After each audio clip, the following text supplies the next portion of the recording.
Muy buenos días. Un saludo especial en nombre de la doctora Gloria Estela López Jaramillo, presidente del Consejo Superior de la Judicatura y de los demás magistrados que integran la corporación, así como a todas las organizaciones sindicales del país. Bienvenidos a esta conferencia virtual denominada Proyecto de Reforma Tributaria y sus efectos para los servidores judiciales. Esta conferencia se realiza en coordinación con varias organizaciones sindicales del sector judicial. ¿En qué consiste la reforma tributaria que cursa actualmente en el Congreso? ¿Afecta a los servidores judiciales? ¿De dónde saldrán los recursos para cubrir el déficit fiscal? ¿Existen alternativas para el recaudo de esos dineros? Estas y otras preguntas inquietan en general a los colombianos por estos días ante el proyecto de reforma tributaria que propuso el gobierno nacional y que se encuentra en curso en el Congreso de la República, suscitando diversas opiniones a nivel nacional, planteadas por diversos sectores sociales y económicos, como también por las organizaciones sindicales de la rama judicial. A propósito de la conferencia de hoy, tiene como fin escuchar a expertos en la materia que nos informen en qué consiste la reforma tributaria en cuestión, sus alcances, críticas y los efectos de este proyecto para los servidores judiciales. El día de hoy tenemos el honor de contar con el doctor Daniel Libreros Caicedo, abogado, magíster en Ciencia Política de la Universidad de los Andes, candidato a doctor de la Universidad Nacional, es docente universitario en pregrado y posgrado. Actualmente se desempeña como docente investigador de la Facultad de Derecho y director del Centro de Pensamiento Fiscal de la Universidad Nacional. Asimismo, contamos con la presencia del doctor Beethoven Herrera Valencia, economista y licenciado en Filosofía, doctor en Economía del Instituto de Estudios Políticos de París, magíster en Economía y Política Internacional del Centro de Investigación y Docencia Económica de la Corporación Internacional para el Desarrollo Educativo de México. El profesor Herrera también es docente emérito de la Universidad Externado y de la Universidad Nacional y miembro de la Academia Colombiana de Ciencias Económicas. Agradecemos especialmente a nuestros conferencistas y le damos paso al doctor Daniel Libreros Caicedo para su intervención. Muchas gracias. Muy buenos días. En primer lugar, saludar a la doctora Lucero Novoa, directora actual de la Escuela Lara Bonilla, a la doctora Gloria Estela del Consejo Superior de la Judicatura. Bien, quisiera tocar aspectos relevantes de la actual reforma tributaria que se ha presentado en el Congreso, tal como ha sido mi compromiso en esta charla tan importante para la rama judicial. El primer tema es el tema del endeudamiento. Entonces, las calificadoras de riesgo exigen un pago puntual sobre esas deudas. ¿Por qué se subió el endeudamiento en el último periodo? Digamos, la deuda es un problema estructural en todos nuestros países. Tiene que ver con economías que se dedicaron fundamentalmente al extractivismo, a procesos extractivos, y pues eso genera una desigualdad en el comercio internacional que nos desfavorece en el tema de endeudamiento. Pero en la pandemia se disparó el endeudamiento de aproximadamente el 50% del Producto Interno Bruto al 63% del Producto Interno Bruto. Luego, la preocupación central es cómo ese crecimiento de la deuda, sobre todo en términos relativos con el Producto Interno Bruto, va a terminar siendo, digamos, mal calificado por las calificadoras de riesgo. ¿Qué ocurre entonces? Que se requiere, según estas calificadoras, una reforma tributaria que permita la sostenibilidad de la deuda. Es decir, hay una preocupación, la preocupación central de la reforma entonces no es la situación de pandemia que estamos viviendo, la crisis social, la crisis sanitaria que hoy nos está llevando pues a unos niveles de muertes muy altos, ¿no? Sino este tema del pago puntual. Y la regla fiscal se creó por allá en el año 2011, es una exigencia tributaria que significa, en ese momento, cuando fue creada, los precios del petróleo estaban altos y lo que hizo pagar deuda con ingresos de precios del petróleo que no cayeron desde el 2014 y que ahora pues la parálisis de la pandemia a nivel internacional pues siguen siendo bajos. Entonces, si otrora la regla fiscal se hacía sobre ingresos, ahora se hace sobre pasivos y se crea un fondo, eso es una fiducia, un patrimonio autónomo en el cual temas como la reestructuración administrativa del Estado, para la cual se le va a dar facultades extraordinarias al presidente de la República para que durante 6 meses fusione o reglamente o establezca, elimine o haga cualquier tipo de operación administrativa. Es decir, sabemos que eso es función del Congreso, pero se le da por facultades extraordinarias la posibilidad de reestructurar la administración pública, más mantener una política de ajuste salarial. Ese recorte iría a ese pasivo, digamos, parte importante de ese recorte iría a ese pasivo, porque si uno se tiene en cuenta el incremento de lo que está programado en deuda, pues es una programación a 4 o 5 años que tendrá en cuenta entonces en lo fundamental cómo va a funcionar ese pasivo. El 60% aproximadamente de los recursos que aspiran a recogerse, que estamos hablando más o menos entre 25 billones, 20, 25 billones, que es lo que ha planteado el Ministerio de Hacienda, va a nutrir en mucho ese pasivo que significaría un pago de deuda por vía de ese fondo, de ese patrimonio autónomo durante un periodo de tramos de largos años para cumplir con las exigencias de las calificadoras.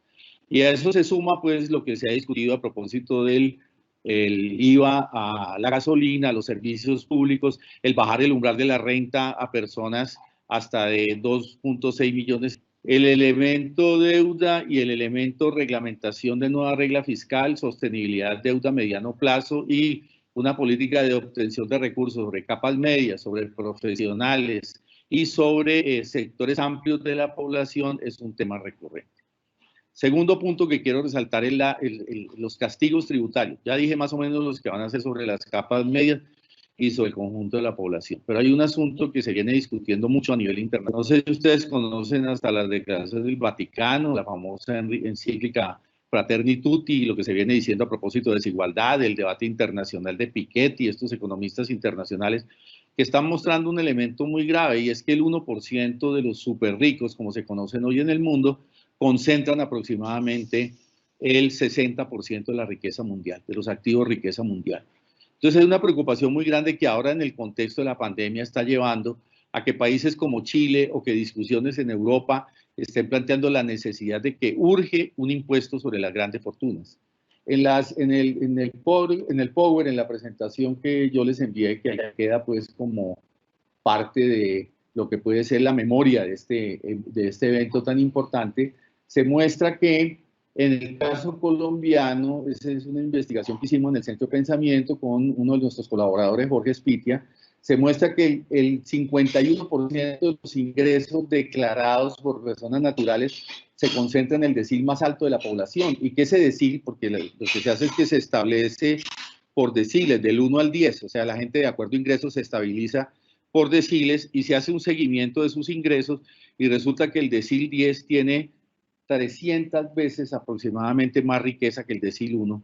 Si se toman una proporción 1 a 100, pero si se toman una proporción 1 al 1000, puede estar más o menos en 1300 veces. Uno se pregunta entonces, ¿cómo es posible que no se haga una política de justicia social mínima, redistributiva en semejante pandemia y se siga manteniendo una línea de continuidad de tributación que afecta a amplias capas de la población y que no toca, digamos, las grandes fortunas y los súper ricos como se está planteando hoy a nivel internacional y como es más o menos una tendencia tributaria, insisto, dada la interpretación del derecho internacional de justicia social, de equidad y en general en lo que se concibe, que está también en nuestra Constitución, como criterios de equidad y progresividad de derechos. Entonces, otro de los asuntos que es necesario discutir es el tema del tipo de tributación. Obvio que el gobierno tiene razón cuando dice que la presión fiscal, en Colombia es baja, pero esa presión fiscal es baja en términos sin descontar el tipo de tributación que se está haciendo. Es decir, hay mucho margen de tributación sobre sectores altos de la población. Los datos también lo confirman, digo de paso simplemente una estadística, mientras que la tributación nominal en Colombia sobre grandes empresas y sobre grandes empresas, entonces está en el 31%, a la hora de la verdad la tasa real y efectiva de tributación está sobre 5 puntos, que es demasiado bajo. Es decir, tal como se viene discutiendo en muchos países, creo que en Colombia es necesario empezar a discutir formas distintas de tributación redistributiva que castiguen en contexto de tributación las riquezas más altas tanto de personas jurídicas como de personas naturales. Quiero resaltar un tema que se está discutiendo mucho también internacional porque es relevante. Es lo que pasó en Chile a propósito de los fondos privados de pensiones. Los fondos privados de pensiones en Colombia tienen un acervo de capital de aproximadamente 300 billones de pesos. Si usted castigara solo con el 1%, con el 2%, que es lo que está planteando para grandes fortunas, tendríamos una cantidad en dinero de billones que llevaría a que no tuviéramos que estar haciendo un ingreso solidario, ni IVAs, ni bajar los umbrales de renta. Es decir, que hay posibilidades, y quiero resaltar este punto de las pensiones, porque cuando estamos hablando del principio de deuda pública, la deuda pública tiene dueños. Y uno de los dueños, ahí están los cuadros que les envié también, uno de los dueños de la deuda pública son los fondos de pensiones. Los fondos de pensiones toman los recursos de los trabajadores y con eso compran deuda pública. Hoy en día, los fondos de pensiones tienen 104 billones de 368 billones, que es el endeudamiento público interno en el país, es decir, una tercera parte. Y lo que se discutió en Chile, que es relevante porque, insisto, esto tiene que ver con temas internacionales, lo que se discutió en Chile fue la posibilidad de sacar el 30% del efectivo de esos fondos, porque tiene cierta coherencia y cierta justicia social en la actual situación. Es decir, si tú estás todavía, como dijo la Corte y en general la jurisprudencia internacional, bajo el rango de expectativa de derecho, es decir, no has cumplido todavía con las semanas y las edades, pues tú tienes un dinero que le estás entregando al fondo privado y el fondo privado con ese encaje, con esa caja, está haciendo negocios de endeudamiento, está haciendo negocios que le están representando en Colombia solamente por administrar los 3 puntos de porcentaje sobre el conjunto de 300 billones, es decir, estamos hablando de una cantidad importante. Una reivindicación que significaría sacar parte del efectivo que tiene la gente encajada a expectativa de vida o expectativa de resultados exigidos por la ley, podría ser una reivindicación inmediata acompañada de la reforma tributaria. Se está planteando una reforma pensional que atacaría bastante Colpensiones, que sabemos que tiene un mecanismo diferente de evaluar las pensiones porque es solidaridad cruzada, es decir, intergeneracional. Entonces, tributación sobre los fondos de pensiones o formas como se está haciendo a nivel internacional de sacar parte del encajado para soluciones ya en semejante pandemia, creo que es un elemento relevante. El tema del juez y la interpretación judicial crea derecho y es factible desde la rama y desde las interpretaciones judiciales crear una cultura democrática muy fuerte. Luego necesitamos una justicia fuerte y Personal judicial y en general los jueces la han planteado y han planteado 3 reivindicaciones. Las resumí de todos los pliegos que se han presentado recurrentemente en el país y que creo que son relevantes y que merecen discutirse no solo por los jueces, sino en general en el país, a todos los que aspiramos a una democracia mucho más efectiva y a unas formas, digamos, de rama judicial todavía mucho más fuertes y mucho más legítimas que las que en este momento tenemos. Y eso pasa inevitablemente por el tema de los recursos. Entonces, si tú tienes una política como la de la reforma tributaria de reducción de las nóminas, lo que estás afectando es los ingresos que van a transitar por Consejo Superior de la Judicatura, en general por la rama. Es decir, en contravía de lo que necesitamos. ¿Qué han planteado los jueces como reivindicaciones inmediatas? Pues el cumplimiento de la ley cuarta del 92, particularmente lo del 80% del nivel inferior, que solo se ha cumplido hasta los niveles de magistrados. Creo que sigue siendo una reivindicación justa, normativamente arreglada y que no se ha cumplido. El segundo, lo que tiene que ver con coberturas.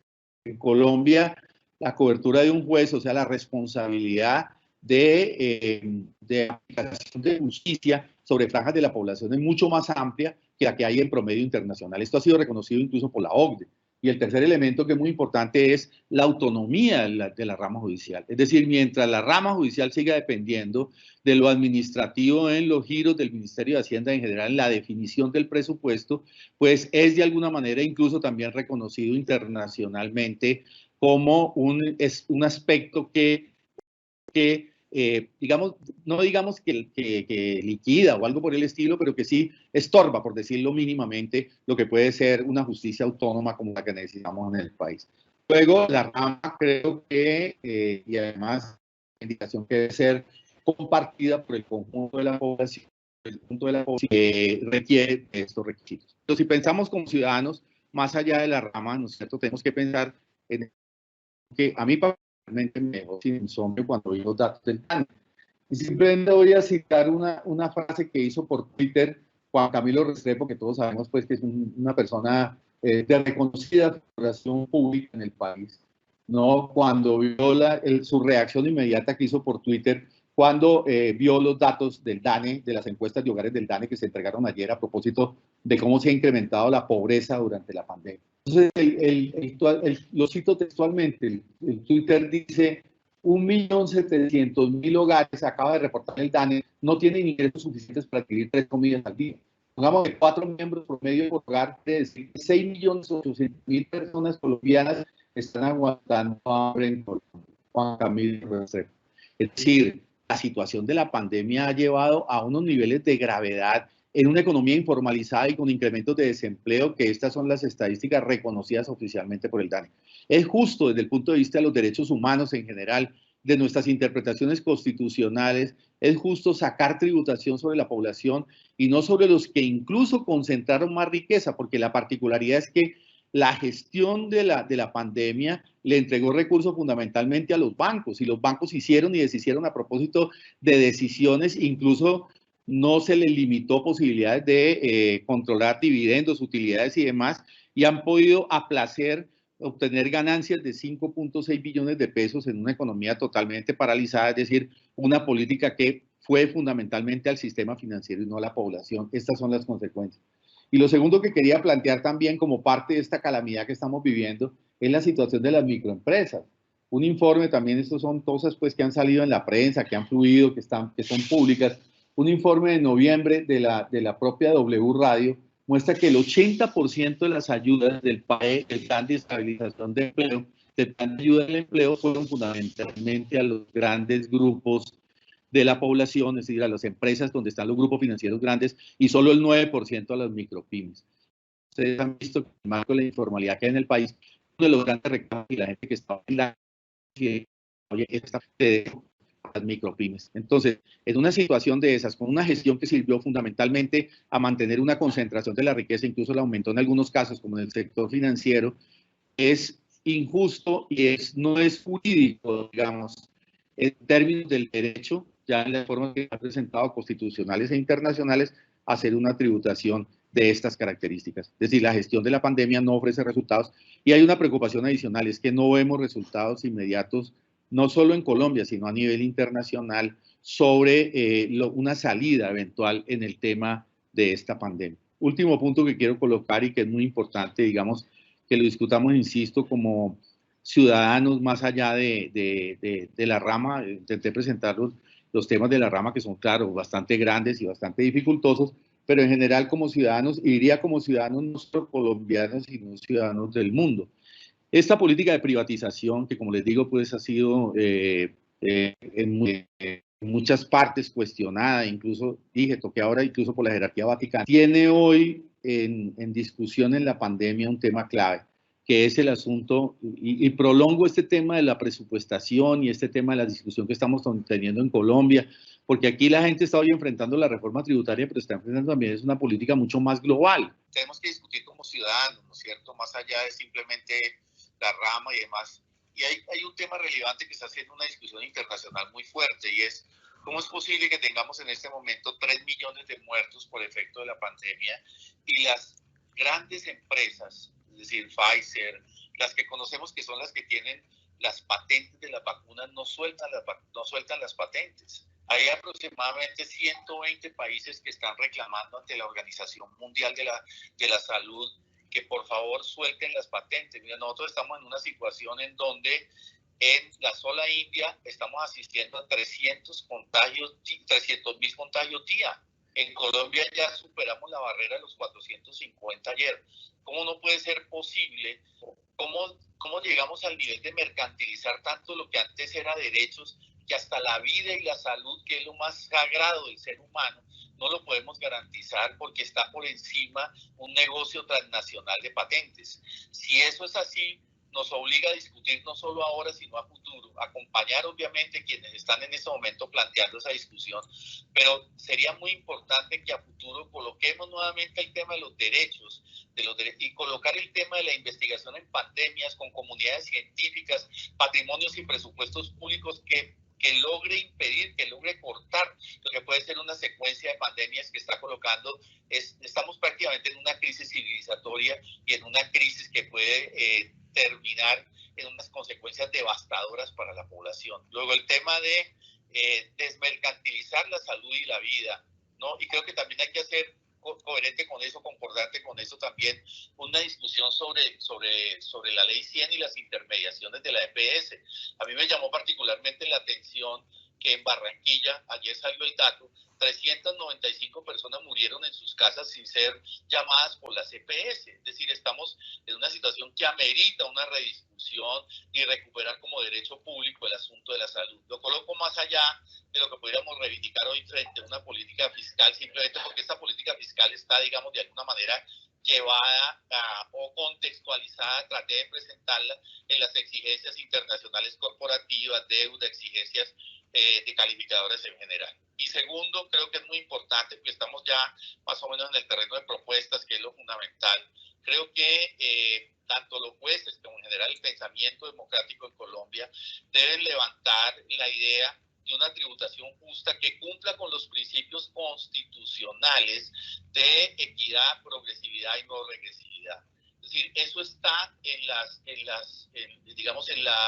la Constitución, es uno de las áreas de discusión más importantes de los derechos fundamentales, ¿no? Pero no se aplica como política. Entonces eso nos obliga también en el terreno del derecho, esta es una discusión que se está dando también a nivel internacional relevante, a propiciar leyes orgánicas, porque lo que ocurrió es que hay un bache entre la normatividad general y la ley y las leyes orgánicas que impiden que se pueda ejercitar una interpretación, una exigibilidad de los derechos mayor y también una implementación de políticas, digamos, públicas en general que saquen adelante la situación en la cual estamos. Es decir, como jueces, como ciudadanos, como demócratas, como abogados, como miembros de la academia, tenemos una gran responsabilidad hoy, cuál es la de colocarnos en el terreno de una política redistributiva y justa en materia tributaria que empiece a cambiar el actual estado de cosas en el cual estamos en este momento involucrados. Quería dejar por ahí, digamos, en el contexto inicial de la presentación y agradecer muchísimo la presencia y la asistencia de ustedes. Dos conclusiones centrales. Uno, estamos en un momento de crisis civilizatoria bastante complicado y requerimos salidas urgentes en beneficio de la población que pasen por una política inmediata de solución de los problemas acorde con la interpretación de los derechos humanos y de los derechos consagrados constitucionalmente, de los derechos de nuestra Constitución, que pasa inevitablemente por intentar una política mucho más equitativa en lo tributario y que permita efectivamente darles soluciones diferentes a la crisis que actual estamos viviendo, tanto internacional como nacionalmente. Y segundo, yo tenía esta preocupación también que la quiero presentar a manera de conclusión. Si el Parlamento y en general las instituciones siguen desconociendo las necesidades de la gente, más en la situación apremiante en que están, y se sigue produciendo una fractura entre las instituciones y la población, podemos llegar a momentos de violencia que nadie obviamente desea. Por consiguiente, es muy importante que estos temas salgan de una simple discusión en el Congreso y se conviertan en una discusión en la academia, en los jueces, en la ciudadanía en general. Es decir, aplicar el principio fundante de la Constitución y sobre eso abrirnos a debates como estos que deben ser repetidos y deben ser llevados a todas las instancias, a todas las sociedad, desde las más pequeñas hasta las más grandes. Es decir, creo que estamos en un momento donde, digamos que llevar a esa brecha institucional puede llevarnos a problemas muy grandes de violencia. Hemos padecido décadas de violencia con esta guerra civil interna y obviamente que estamos convencidos de que no podemos ampliar la cobertura de violencia también a las ciudades en la forma que se puede producir si no hay un eco o si no hay una apertura institucional a recibir este tipo de planteamientos. Estas son las dos conclusiones que traía para la presentación. Entonces le damos primero los agradecimientos al doctor Daniel Libreros por su intervención muy apropiada, muy propicia para esta temática, este proyecto de ley que cursa en el Congreso sobre reforma tributaria. Damos la bienvenida al doctor Beethoven Herrera Valencia. Él es economista, licenciado en filosofía, como les decía, doctor en economía del Instituto de Estudios Políticos de París, magíster en economía y política internacional del Centro de Investigación y Docencia Económica de la Corporación Internacional para el Desarrollo Educativo de México. Es docente emérito de la Universidad Externado y de la Universidad Nacional y miembro de la Academia Colombiana de Ciencias Económicas. Es un gusto tenerlo con nosotros. Doctor Herrera, bienvenido, tiene el uso de la palabra. Buenos días, ¿me escuchan bien? Perfecto, doctor Herrera, muy bien. Un saludo para la doctora Mari Lucero Novoa, directora de la Escuela Judicial, extensiva a la doctora Gloria Estela López Jaramillo, presidenta del Consejo Superior de la Judicatura, saludando al Sindicato Nacional Judicial que propuso mi intervención, complacido de hablar después de mi colega y amigo Daniel Liberos, quien demandó la pasada reforma tributaria por haberse sometido a votación en plenaria sin publicidad previa, con lo cual se cayó. Yo quería comenzar diciendo que el expresidente Uribe se quejó ayer en Blue Radio de que hizo unas sugerencias el fin de semana al tema de la reforma y no le fueron tenidas en cuenta. Siendo el jefe del partido de gobierno, extraña mucho que se queje de que no fue tenido en cuenta. Y en la entrevista con Vicky Dávila, el presidente Duque dijo que no sabía de un impuesto a los servicios funerarios tan extraño en época de pandemia, cuando hay 70.000 muertos y otros más. Respondió que no sabía, que cree que eso no debería quedar, que se debe eliminar, pero no lo sabía el presidente. Uno se pregunta como ciudadano, un Ministerio de Hacienda hace unas reformas que el presidente de la República no conoce o que el jefe del partido de gobierno no conoce. ¿Cómo entender eso? El ministro de Gobierno, Daniel Palacio, sostuvo ayer que están abiertos a que las fuerzas políticas propongan cosas, e incluir cosas y reformar cosas. Esta mañana en Blue, el viceministro de Hacienda dijo que, por ejemplo, no habría IVA a los alimentos. Pero ¿por qué no se habló eso antes de presentarla? ¿Dónde está la concertación de una comisión constitucional que existe para eso? Con todos los gremios y los trabajadores y los ministros involucrados ahí presentes. Yo asistí hace 2 semanas al foro que hizo ANIF con el ministro de Hacienda. Duró 4 horas 44 minutos explicando el doctor Santamaría, mi amigo, su punto de vista de que la reforma sí es necesaria, que este es el momento y que esas son las medidas adecuadas. Luego el ministro de Hacienda respondió diciendo que agradecía mucho el apoyo para decir que es el momento, que esa es la reforma necesaria y esas son las medidas. Luego hubo un foro con 5 expertos, moderado por mi amigo Ricardo Ávila, y todos dijeron que sí era el momento, que ese era el monto y que esas eran las medidas adecuadas. Yo pregunto, 4 horas y 40 para hablar todos de acuerdo, ¿no es un poco exótico en un país occidental, librepensador, democrático, que todos piensen de acuerdo? Yo estoy viendo pasar por mi casa hoy, toda la mañana hoy, grupos y grupos protestando, pese al fallo de la magistrada del Tribunal de Cundinamarca de ayer. Ese proceso de discusión y diálogo no debió haberse hecho un poco antes. Y cierro esto para decir, el país tiene que aprender a procesar democráticamente sus diferencias y construir políticas públicas que sean sólidas, útiles, pertinentes y garanticen la gobernanza. Quisiera referirme ahora a unos puntos estructurales, antes de hablar de la coyuntura y de la reforma. Aspectos estructurales. Primero, a mitad del siglo XIX, 1850, el presidente Tomás Cipriano Mosquera destacó que las 3/4 partes de la tierra en Colombia eran propiedad de la Iglesia. Y dijo el presidente Mosquera, con la tierra concentrada en manos de la Iglesia, que no la puede cultivar, que no la compra ni la vende, hay un obstáculo gravísimo al desarrollo agrícola del país. Y las intervino, las tomó. A él lo derrocaron y lo juzgaron. Pasaron 80 años y el presidente Pumarejo, López Pumarejo de Honda, hizo la ley 200 que decía que los aparceros al cabo de 10 años serían dueños de la tierra donde trabajaban. A él hizo un golpe de estado en Pasto y tuvo que renunciar. El plazo que él fijó nunca se cumplió. Llegó Carlos Lleras, hizo la ley 135 del 61, la ley 1 del 68, que fue revertida en Chicoral por Misael Pastrana con Hernando Durán Duzán y Jaramillo Campo. Y llegamos a La Habana, después de siglo y medio, a hablar el mismo tema de Mosquera hace siglo y medio. El DANE acaba de informar que el 51% de predios en Colombia carecen de título. La pregunta obvia de un historiador como yo es, ¿por qué carecen de títulos? Si mi casa tiene título y mi carro tiene título, ¿por qué las tierras no? ¿Son acaso baldíos del Estado que alguien ocupó? ¿Son colonos que fueron hacia la selva o gente que fue expulsada de sus tierras? Sin un catastro multipropósito que visibilice el estado de las tierras, facilite su formalización para que paguen impuestos y se hagan productivas y tengan crédito bancario, es imposible. No solo el desarrollo agrario, también es imposible que la salud y la educación se sostengan sin una tributación estructural. Ese tema no está resuelto. Debo decirles, la reforma del doctor Carrasquilla no tiene una sola línea sobre el tema de la tierra. Segundo, voy a leerles unas cifras así. De Panamá han llegado a Colombia del 2016 al 2020 2.300 millones de dólares de inversión.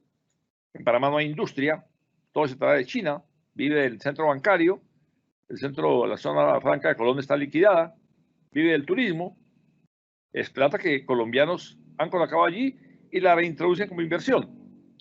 Han llegado de Islas Vírgenes Británicas, de las Islas Vírgenes Británicas, 1.500 millones, de Bermudas, 1.400, de Islas Caimán, 279 millones, de Luxemburgo, 187. ¿El Banco de República no se ha dado cuenta de esto?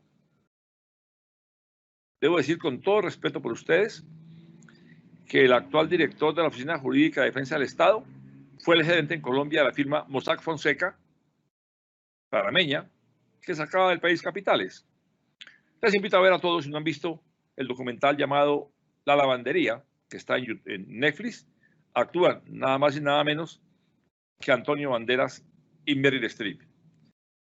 Sobre esa fuga de capitales a paraísos, la reforma no dice una sola sílaba.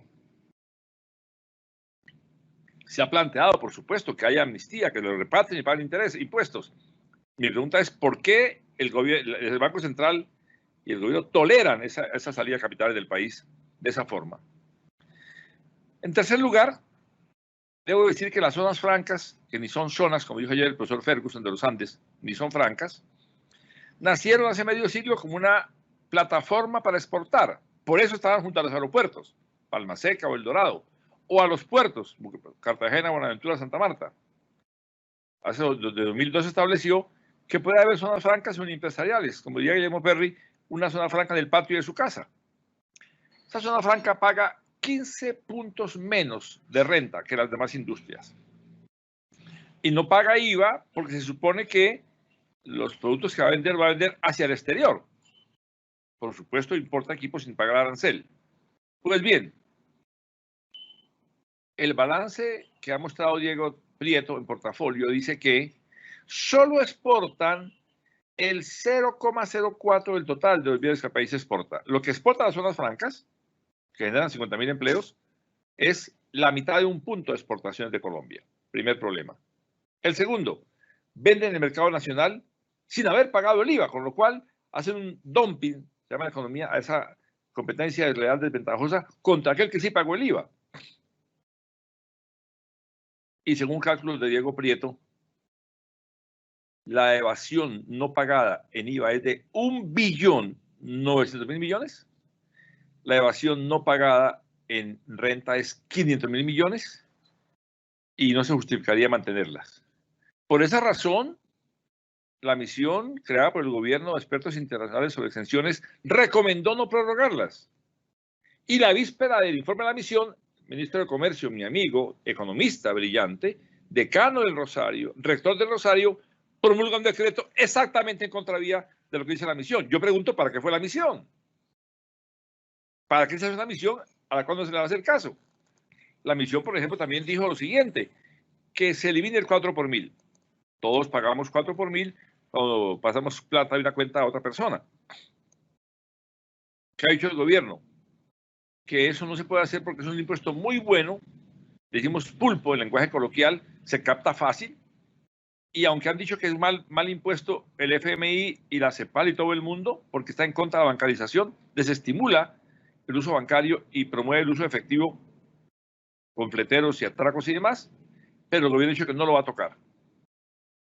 Dijo también la misión de expertos tributarios que se quite lo siguiente: las empresas pagan un impuesto al municipio llamado el ICA, Industria y Comercio, y lo pueden descontar del impuesto de renta nacional, con lo cual la renta nacional sufre una parte.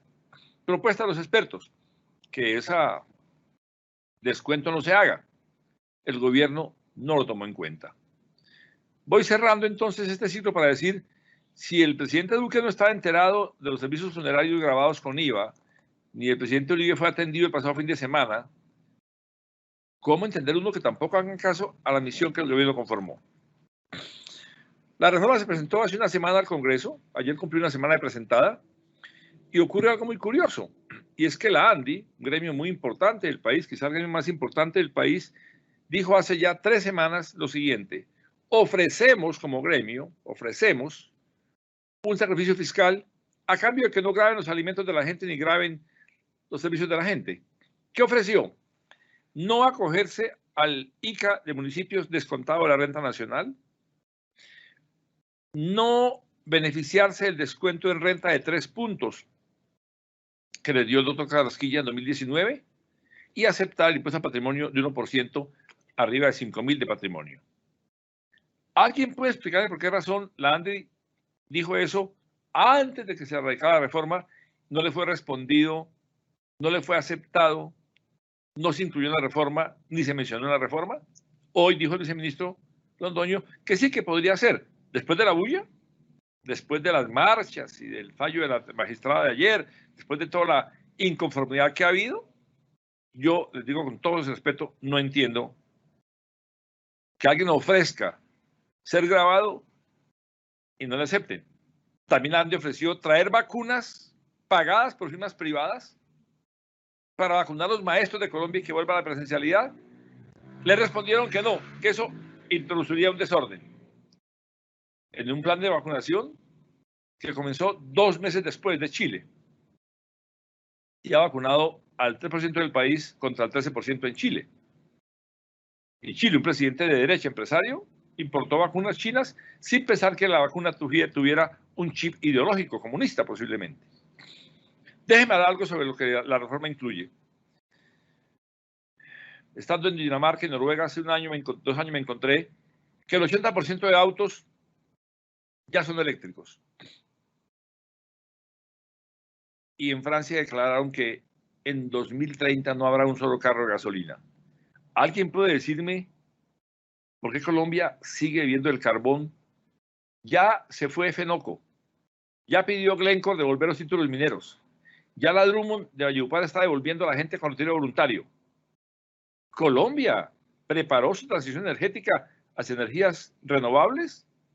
Un ministro de Hacienda, amigo mío, paisano mío, decano de una universidad muy importante, desarrolló un plan de desarrollo. En 2010, esto es ayer, 10ª parte del siglo XXI transcurrida ya, un modelo de desarrollo llamado locomotoras mineras. ¿A alguien se le ocurre que el mundo va hacia el carbón? No. ¿Cómo explicar que un país con sol todo el año? ¿Quién ha estado en Melgar o en Girardot? ¿Quién ha estado en Tolú, en Santa Marta? ¿Quién ha estado en Cali con el calor de 30 grados? Para que compare que en Suecia o en Canadá hay sol al año 2 o 3 semanas nada más. Pues bien, ese sol lo usamos para broncearnos, pero no para energía convertida por paneles solares. Esta reforma grava esos paneles solares. ¿Quién puede entender que el país había apostado por una rebaja a esos paneles solares en la pasada reforma? Pues ahora se graban. Igual los parques eólicos. Yo debo decir francamente que no alcanzo a entender la lógica de eso, que va en contravía del esfuerzo del presidente Duque de aumentar plantas solares y aumentar parques eólicos. De hecho, se ha aumentado en este gobierno mucho más que los pasados 2 gobiernos en plantas solares y eólicas. Ustedes y yo estamos todos ahora ante un computador o conectados por un teléfono, una tableta. Los niños y jóvenes están estudiando por computador en un país del cual 60% de niños de colegio público o bachillerato no tienen conectividad o por computador o por internet, les falta.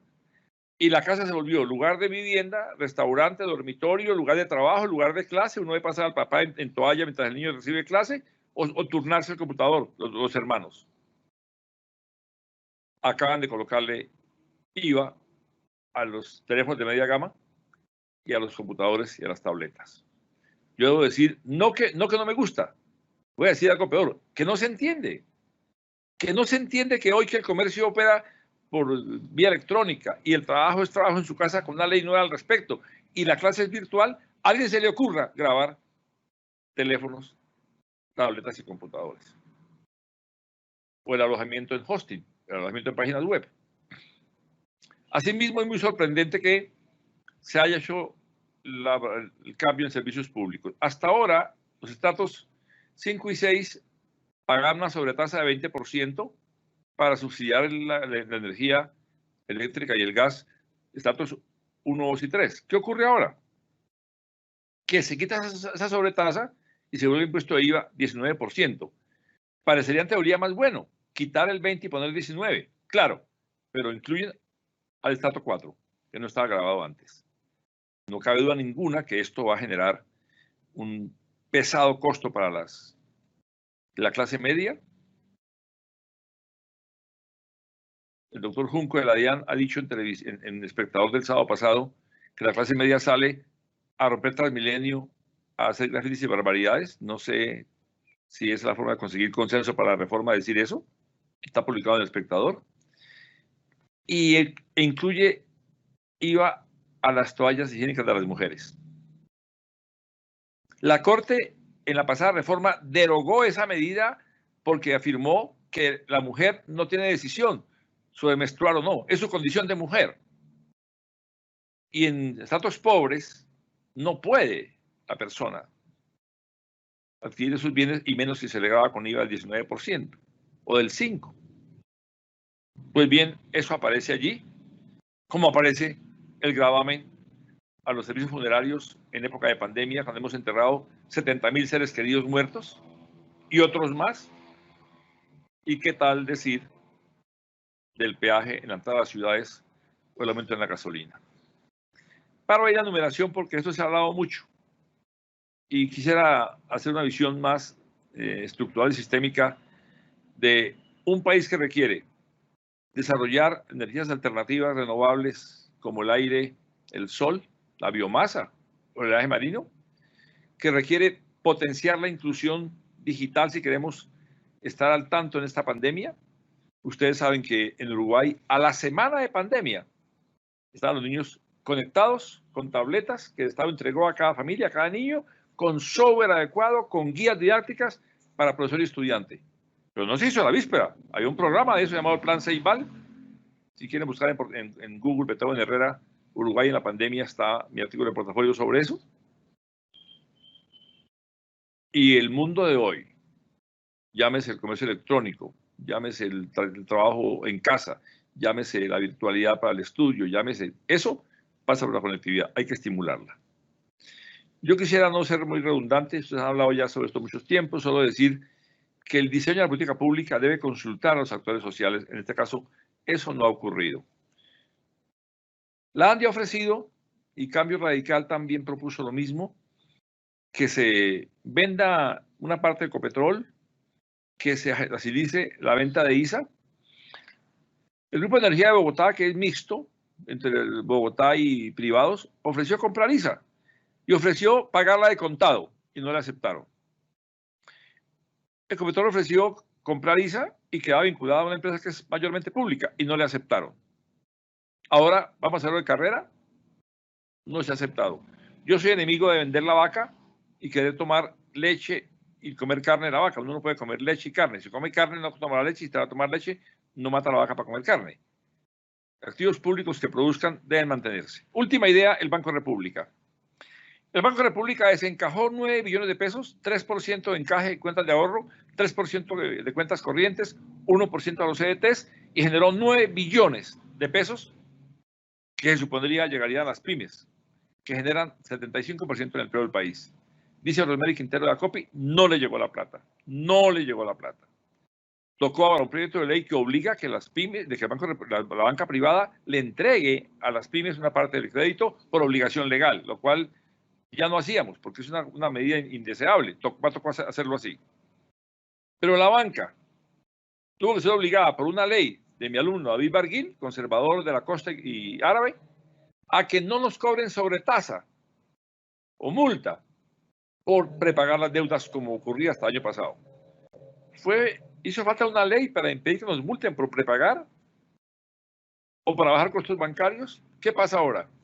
Que en el plan de desarrollo pasado, el doctor Barguil incluyó una sobretasa aplicable a los bancos y Asobancaria demandó. Llegó la pandemia, hubo mala prensa para la banca y entonces la banca quitó la demanda y la Corte dijo, voy a fallar. Y falló que la sobretasa es exequible, constitucional. ¿Qué propone el doctor Barguil ahora? Que no sea por 3 años, sino permanente. Y el doctor Uribe ha dicho que se extienda a toda actividad financiera, fiduciarias, aseguradoras, mesas de dinero, aparte de los bancos. Ese es, amigos queridos, jueces de la República, magistrados de las Cortes, un panorama visto por un economista no abogado, lo cual lamento mucho. Fui director del proyecto de la Escuela Judicial sobre oralidad hace 4 años con el BID y el Externado de Colombia, de modo que es muy grato volver a la Escuela Judicial donde participé y es cuanto quería compartirles. Muchas gracias a todos y he terminado.